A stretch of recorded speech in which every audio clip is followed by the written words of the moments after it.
Are the voyages of the starship Enterprise. Its 5-year mission, to explore strange new worlds. Space, the final frontier.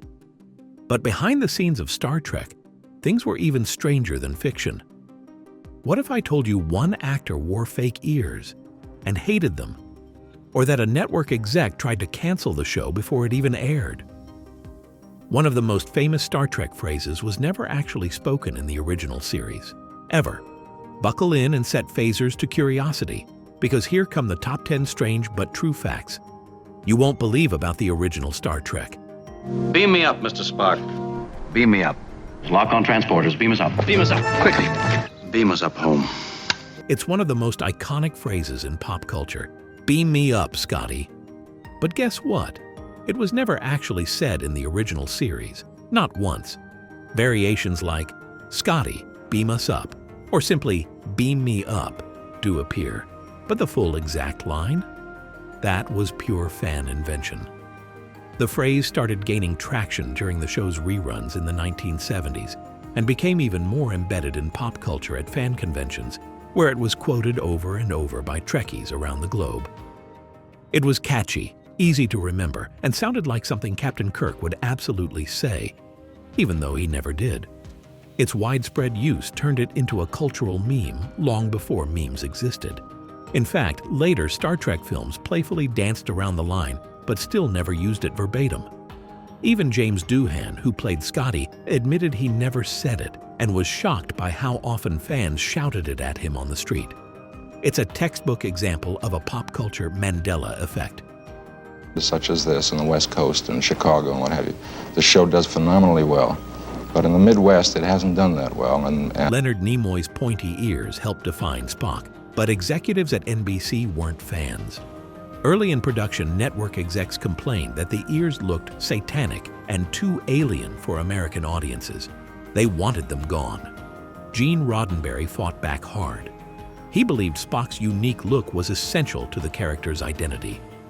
After weeks of debate, and after testing several versions of more human ear molds, Roddenberry won. Ironically, Spock and his ears became one of the most beloved aspects of the show. Fans embraced Spock's alien nature and the contrast it created with his calm, logical personality. The ears, once seen as a liability, became a badge of cult identity. At conventions, fans began wearing their own prosthetic ears in homage. Spock's silhouette, with his sharp brows and unmistakable ears, is now one of the most recognizable profiles in television history. And what nearly got him cut from the show ended up making him immortal in pop culture. My solution. Spock. On screen, Kirk and Spock were the perfect duo. Behind the camera, things were more tense. William Shatner frequently tried to get more lines, close-ups, and heroic moments, sometimes at the expense of other characters. Leonard Nimoy pushed back, demanding that Spock's intelligence and calm presence not be sidelined. Scripts were often rewritten on set to balance their roles. This creative tension led to better scenes and a lot of ego bruising. At 2200 hours, all is well. Understood. All stations clear. You amaze me, Commander. Oh, how is that? Nichelle Nichols, who played Lieutenant Uhura, planned to leave the show after season 1. She wanted to return to Broadway and believed her role was too minor to make an impact. Then, at an NAACP fundraiser, she met an unexpected fan, Dr. Martin Luther King Jr. He stopped her and said, "You cannot leave the show. You are changing the face of television. You are one of the only images of Black excellence in a leadership position that we have." Nichols was stunned. She hadn't realized the importance of her presence on the bridge of the Enterprise. Dr. King explained that her portrayal of a smart, competent, and dignified Black woman was inspiring to millions, including his own children. The next day, she rescinded her resignation. Her decision to stay didn't just make history, it opened doors. Uhura became an icon. Nichols later worked with NASA to recruit minority astronauts, helping shape real-life space exploration. Star Trek looked futuristic, but the sets were held together with tape, glue, and hope. During one scene in the original pilot, an entire wall collapsed mid-take. You can even hear the crash in early footage. Budget was always a challenge. Most props were recycled or built from hardware store leftovers. The bridge consoles, modified filing cabinets, Starfleet on a shoestring budget.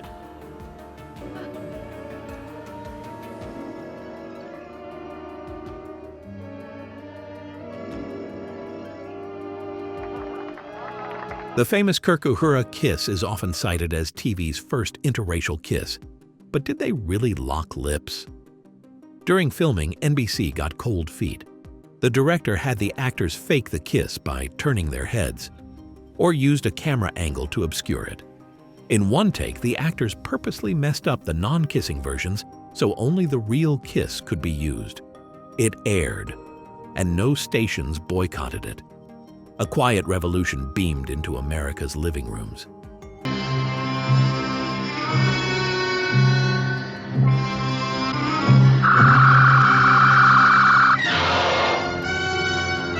It's become a joke among fans. If you wear a red uniform on an away mission, you're probably not coming back. And it's true.